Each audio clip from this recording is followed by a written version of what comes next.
Segundou. Vamos lá, então. A Karina caiu. Paramos na página 155.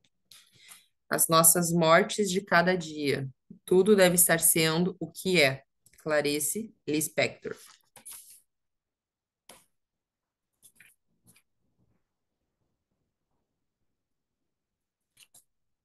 Passamos a vida tentando aprender a ganhar.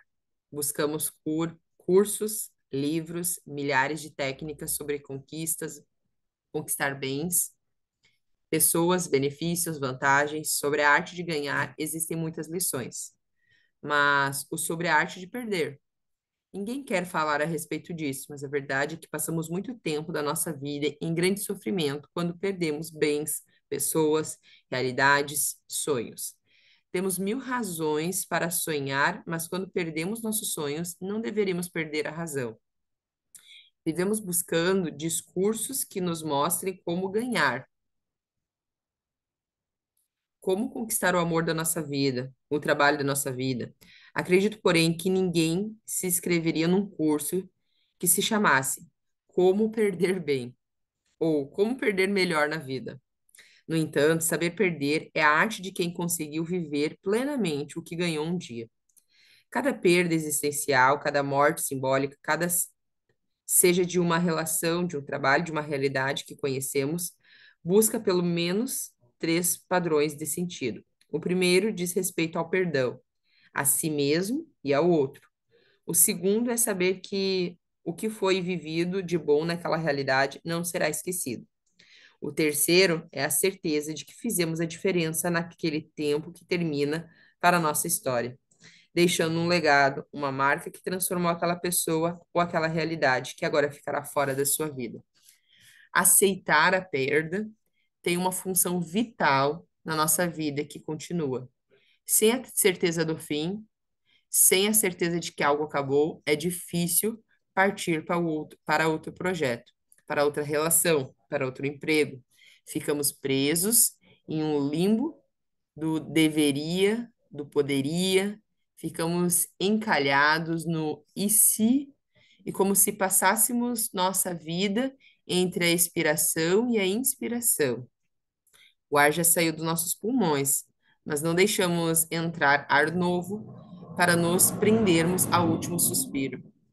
Esse intervalo é o que mais tememos na vida, é do que mais fugimos. Quando terminamos um relacionamento, mas não aceitamos que acabou, ficamos no intervalo. Viramos zumbis afetivos.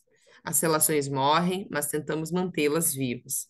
Muitas relações apodrecem, tendo de nós e contaminam todos os outros. Entendemos que é muito mais fácil vivenciar a perda do que comparecer ao velório dela, mas superar a perda é muito mais fácil do que ficar no ar irrespirável da putrefação afetiva. Essas perdas simbólicas podem ser mortes mais difíceis de lidar do que a morte real.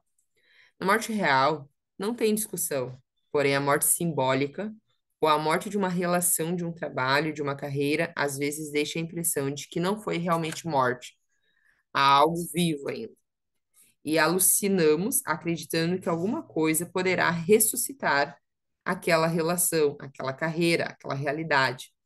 Esse momento de se certificar de que a morte está acontecendo é também um muro. O muro daquela relação, daquele trabalho, daquele momento, daquela fase da vida. Chegamos ao muro e não dá para pular ou dar a volta. É preciso olhar e reconhecer que existe essa morte, esse fim.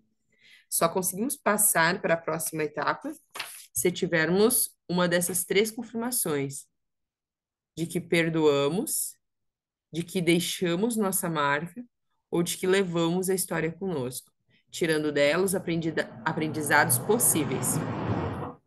Percebo isso na condução de processos de luto que não estão relacionados com a morte em si. Primeiro, nos perguntamos se há algo de que nos arrependemos, algo que contribuiu para aquela morte, ter tido o que não deveria ou deixado de falar o que devia. Se a resposta for sim, nos sentimos responsáveis pela construção daquela morte. Então, existe um arrependimento.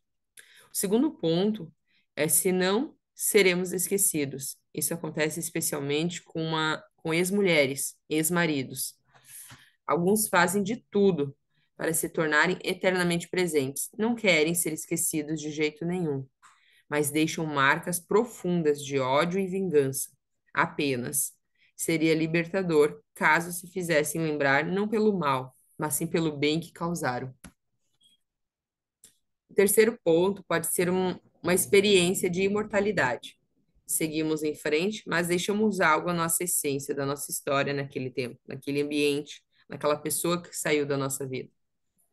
Vamos falar sobre o fim de uma relação de trabalho. A morte pode ser boa dependendo de quem decidiu sobre ela. Quando pedimos demissão, o fim é mais tranquilo. Encaramos o muro, entendemos que aquela etapa se encerrou e já buscamos outros horizontes. Um ano sabático, uma nova área de atuação, um novo cargo que traga mais dinheiro e mais poder. Esse trabalho vai morrer, com data e hora marcadas. Tudo está sob controle. Se somos dispensados, a dor é maior.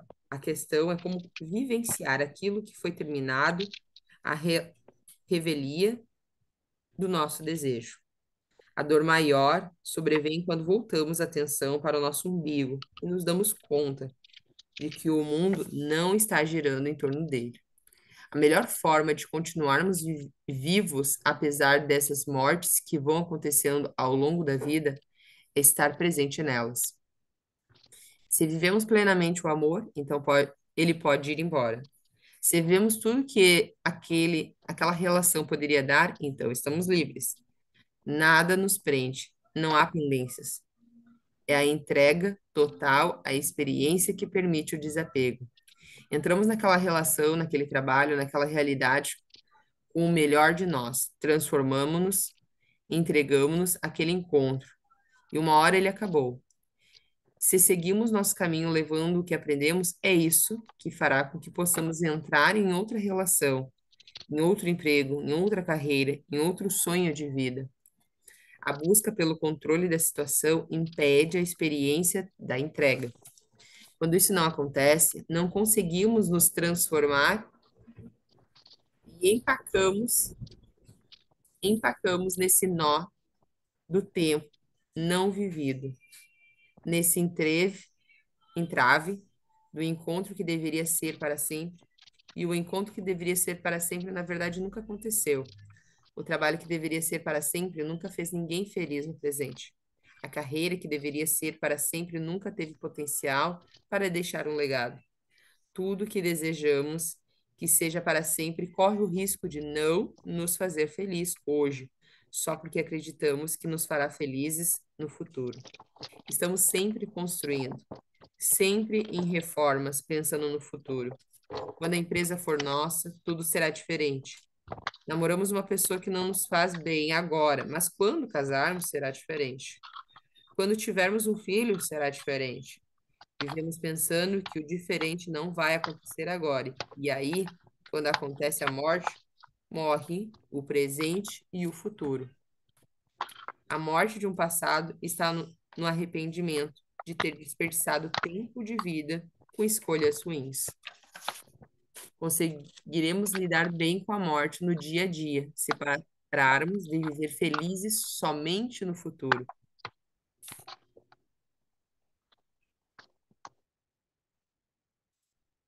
Se eu for demitido hoje, o que vivi no meu trabalho valeu a pena? Se eu olho para trás e digo, nossa, que horror, o que eu sofri, casamento, trabalho, foram anos da minha vida que eu dei para aquilo, não me reconheceram. Olha o que fizeram comigo. Eu não deveria, eu não devia, eu não devia, eu não devia. Mato meu tempo de vida, destruo anos da minha vida. A última impressão é a que fica, não a primeira. Conhecemos a pessoa muito incrível na nossa vida. Nos casamos com ela, mas depois elas nos decepcionam muito. Então a pessoa se torna irreconhecível para nós, um monstro. A impressão que fica é somente a última. O que aconteceu no intervalo entre ser incrível e se tornar um monstro? Será que tudo não passou de um engano? a que fomos levados por nossas conclusões e a nossa inabilidade de afastar o lado pessoal? Será que fomos impecáveis em nossa palavra? Ou será que só usamos palavras capazes de transformar qualquer anjo em diabo? Será que oferecemos o nosso melhor e soubemos aceitar o melhor do outro, mesmo que não preenchesse nossas expectativas? Como se, como esse encontro nos transformou? Quem somos depois dessa experiência? É esse o legado de que eu falo? Ser terminamos uma relação, jogando fora todo o tempo que passamos com aquela pessoa, escolhemos destruir parte da nossa vida. Esse é o grande dilema de todos nós que vivemos perdas simbólicas. A expectativa de perda, mesmo que ela não ocorra, ou a experiência da perda, só se torna menos dolorosa se ao longo dela nos entregarmos, nos transformarmos e, se possível, se tivermos a oportunidade de transformar o outro. Por isso, é preciso pensar muito bem antes de começar relações e torná-las definitivas, principalmente porque nada é definitivo, exceto a experiência já vivida. Nenhuma relação, nenhum emprego, nenhuma escolha, nada é definitivo. Tudo terminará. Se bem ou mal, vai depender de como vivemos cada uma desses processos. Se terminar mal, dá mais trabalho recomeçar. Lu, quer continuar? Bom dia. Bom dia, Gurias. O primeiro passo, estão me ouvindo bem? O primeiro passo para aprendermos a perder é aceitar que perdemos. Se acabou, acabou. Não existe prorrogação eterna. A honestidade de encarar o fim é algo que aperfeiçoamos ao longo da vida. Nós nos preparamos para aprender a ver a verdade. Não me refiro à verdade de ver um novo começo, mas a ver a verdade de uma forma amorosa, sem raiva. E para sermos amorosos com alguém que nos traiu, com um chefe que nos humilhou, com um emprego que faz as pessoas viverem mal, é preciso ter, é preciso primeiro ter compaixão por nós mesmos. Entender que, se tomamos aquela atitude, se fizemos aquela escolha, se decidimos estar ao lado daquela pessoa tóxica, foi porque naquele momento era o que podíamos ver. Então, antes de ficar com ódio da pessoa que nos fez mal, tenhamos compaixão de nós mesmos por ter vivido essa história. De alguma forma, ela pode nos transformar em alguém melhor, não em alguém mais amargo, mais infeliz, mais inválido para outras relações ou para outro trabalho. Não busquemos a invalidez emocional. Quando falo de morte real não aceita, temos o luto complicado. Mas, quando se trata de pequenas mortes não aceitas, o resultado é a invalidez. Ficamos inválidos para relações novas, para trabalhos novos, para projetos novos, porque nos destruímos junto com o desfecho da história anterior.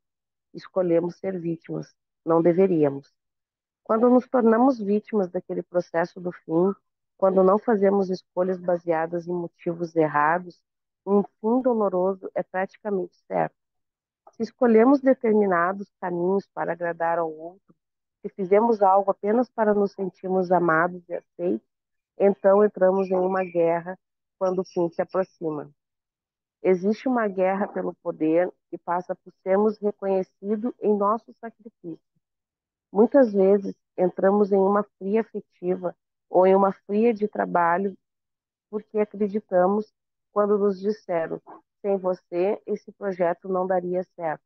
Ou preciso de você para viver. Ou você é super importante. Nosso ego foi lá em cima, foi lá para cima, provavelmente começando uma história de profundo fracasso que, logo ao virar a esquina, nos empurrará para o abismo. Sabemos que estamos diante do abismo e assim mesmo decidimos dar um passo à frente. Quantas vezes não fizemos isso na vida? Estamos vendo o barco, estamos vendo que o barco vai afundar. Queremos sair, mas aí tem aquela falsa força. Não, agora eu sou o capitão. Dizemos a nós mesmos, agora vai dar certo. Agora sou eu que estou no comando. Essa relação depende de mim para funcionar. Essa família depende de mim e eu vou fazer funcionar. Só que transformamos as pessoas em simples personagens da nossa história. Personagens que colocamos ali esperando que se comportem do jeito que planejamos. Você não está bem aqui, então vou transferir você para ali, dizemos mentalmente. Muitas vezes os fracassos, sobretudo os afetivos, vão nessa linha. Construímos um espaço para a pessoa fazer algo que vai nos machucar. Muitas vezes repetimos o mesmo padrão para validar uma ideia que acreditamos vai funcionar. Então, voltamos ao fundo do poço, porque pode ser ali o lugar mais conhecido e seguro de viver. O grande desafio é viver algo que dá certo. A posição de vítima é sempre muito perigosa, porque não nos oferece a possibilidade de superar a dor. A questão não é assumir a culpa pelo mal que nos fizeram. A questão é: fui maltratada, fui humilhada, o que eu vou fazer com isso? Afinal, o processo já aconteceu. Vingança e mágoa não curam. Nada do que vai nada do que acontecer, nada do que acontecer mudará a nossa experiência. A escolha do que fazer com essa experiência é o grande poder. Esse é o nosso verdadeiro controle. O livre-arbítrio não tem a ver com o que escolhemos para a vida. Ninguém escolheu conscientemente ter câncer ou demência. Ninguém escolheu conscientemente morrer em um acidente de carro. Existe a crença de que escolhemos a vida que temos, bem como nosso pai, nossa mãe, nossas histórias. Mas o que temos, de fato, ao nosso alcance, é a forma de viver essas experiências. Se alguém que amamos morre, essa pessoa não vai reviver porque ficamos zen ou porque estamos revoltados. A experiência acontece e pronto. A pessoa continua a fazer parte da nossa vida por causa de tudo que vivemos com ela. Ela já é parte da nossa vida, sempre será. De uma forma ou de outra, teremos que atravessar o espaço de transição de intervalo. Aqueles que não se entregam a esse processo da perda não se renovam para o próximo passo. É como se ficassem presos no canal de parto. Saíram de um lugar, mas se recusam a chegar a outro. Estacionam na perda. As pequenas mortes talvez sejam as mais dramáticas, porque continuamos plenamente conscientes do que está acontecendo depois que acontece. Entregar-se a essa dor é o melhor jeito de deixá-la ir embora. Terminou uma relação, viva o luto da relação. Foi demitido, viva o luto dessa perda. Viva, experimente essa dor. Não fuja, não minimize covardemente aquilo que foi vivido. Se foi uma experiência de 25 anos de casamento, 30 anos de relação, 30 anos de emprego, não podemos simplesmente assassinar todo esse tempo. Quando entramos em uma história nova, a melhor forma de vivê-la é pensá-la que vai acabar. É preciso vivê-la intensamente para que, na hora H, possamos dizer: valeu muito a pena. Deixe um legado, deixei um legado, transformei. Não serei esquecido. Entrei para ganhar, entrei nesse emprego para dar o meu melhor, entrei nessa relação para dar o meu melhor. O que tem que vir conosco das histórias passadas é a transformação que elas nos proporcionaram. Não levemos a história, e sim o produto da história. E a história só terá um produto se tiver mesmo havido um encontro, se realmente mergulhamos nela por inteiro. É muito mais fácil elaborar o luto de um grande amor do que o de uma relação de guerra. Os lutos mais complicados vêm das relações ambíguas, onde havia amor e ódio. Restam muitas arestas. Quando existe amor, a morte vem, mas não mata o amor. O amor não morre.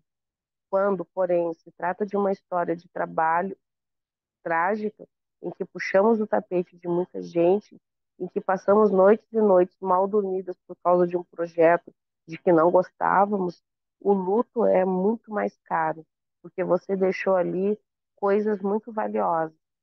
seu caráter, seu nome, sua sensibilidade, sua qualidade de vida. Quando nos mandam embora, pensamos: paguei um preço muito alto por esses anos todos.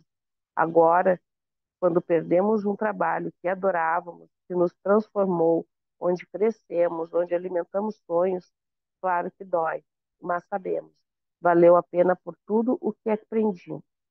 É algo que nos projeta para um mundo verdadeiro e muito mais intenso do que aquele que estávamos vivendo. O processo mais amoroso de recuperação é aquele que diz respeito a nós mesmos.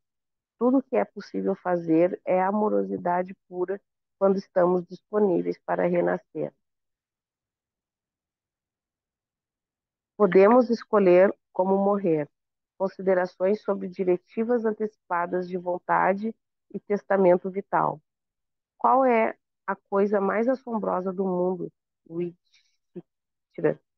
E o Yudhishthira respondeu: a coisa mais assombrosa do mundo é que, ao redor de nós, as pessoas podem estar morrendo e não percebemos que isso pode acontecer conosco. Mahaba, Mahaba Barata. A Obrigada, conversa Lu. sobre a morte. Deu? Bom, isso, vamos até aí. Um tempo. Obrigada. Vamos para o tempo de troca. Deixa eu botar aqui.